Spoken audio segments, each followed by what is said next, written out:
Nós vivemos momentos de guerras de narrativas, de argumentações.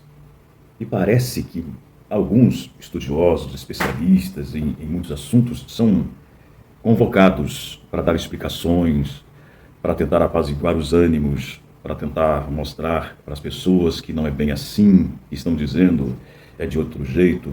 Nós precisamos ser coerentes, vamos ter coerência, né? Você sabe que quando a gente fala em coerência, né? Eu fiquei pensando esses dias sobre isso. Coerência.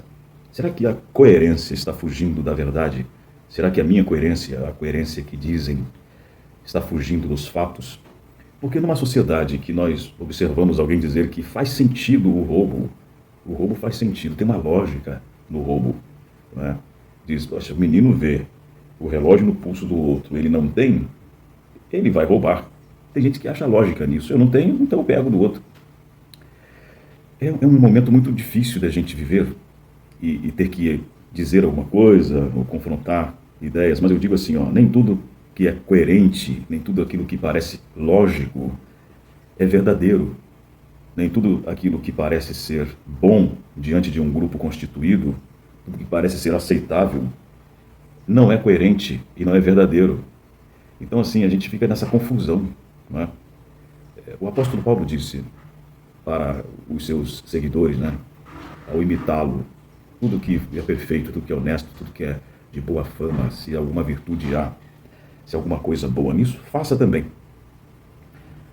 O apóstolo Paulo disse isso, ele era uma referência, né, da boa fama, do perfeito, né, porque ele estava imitando a Jesus, né? Sede meus imitadores, assim como sou de Cristo. E ele tinha a maneira de agir, de fazer, de falar, de pensar, que tinha ligação com a proposta que ele defendia, tinha ligação com Deus, né? Então, se a gente observar no mundo secular, há muitas coisas perfeitas, mas perfeitas em relação a quê? Qual a base, né? Tem muita coisa pura, mas nem tudo que é puro, né, é saudável, nem tudo aquilo que é puro traz benefício, né? Nem tudo aquilo que é perfeito, né, traz bons resultados, ou é perfeito em todos os aspectos. Perfeito em relação a quê? Aos olhos de quem? Isso é puro em relação a quem e a quê? Aos olhos de quem? Então, se a gente começar a observar assim, por exemplo, a boa fama no mundo do crime é aquela pessoa que cumpriu as suas obrigações para mostrar que ele é capaz de fazer, capaz de assumir uma posição. Esta é a boa fama no mundo do crime. Então, nem tudo aquilo que é perfeito, que é puro, que é honesto, a honestidade, por exemplo, no mundo do crime, é o criminoso assaltante repartir, né, o produto do roubo entre todos. Isso é honestidade entre eles, tanto é que é punido aquele que não faz aquilo que deve ser feito. Então, a minha vida está pautada em que princípios? Qual o princípio que rege a minha vida? Não é só aquilo que a gente faz, é por que a gente faz. E para quem estamos fazendo, o que nós estamos cumprindo ao fazer determinada coisa. É algo muito importante para a gente analisar, observar, porque se a gente der atenção aos argumentos que tentam nos convencer de alguma coisa que parece não fazer muito sentido, porque quando tentam explicar demais, a verdade não é mascarada, a verdade e o que é fato, né, apresenta-se naturalmente diante dos nossos olhos, não precisa ninguém ficar tentando, olha, mas isso aqui é assim, né, de outro. Eu fico impressionado com advogados que conseguem tirar da prisão um criminoso.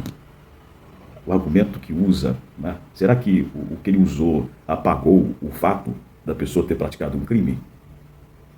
Então, se a gente começar a pensar, a fazer narrativas, considerações, né, e começar a aceitar aquilo que, se olharmos os princípios, as bases, as referências, não é aceitável, não deve ser, nós ficaremos perdidos em nosso rumo e as consequências virão, mesmo sem a gente entender como as coisas estão acontecendo. A consequência vem e às vezes estamos colhendo frutos sem saber que lá atrás nós plantamos por um simples gesto, por uma simples atitude, por uma simples ação que foi convencida a nós de que aquilo ali era algo bom, era correto, era perfeito, era decente. Mas decente, perfeito, honesto, correto em relação a quê? Qual a base? Qual o princípio que rege? Você sabe que nós, quando abrimos muito para ouvir a tudo, nos submeter a certas coisas sem a maturidade espiritual, sem sabermos o que queremos, nós temos uma tendência muito grande de esquecer tudo e fazer coisas novas. De deixar tudo para trás, pisar nos princípios que aprendemos, naqueles princípios que norteiam a vida, principalmente a vida do cristão. Quando a gente olha para a vida cristã, a gente observa que há um princípio a seguir. O que aconteceu com Eva no paraíso? Ela deu ouvidos à serpente. A argumentação da serpente foi muito convincente. Muito convincente. Fez sentido.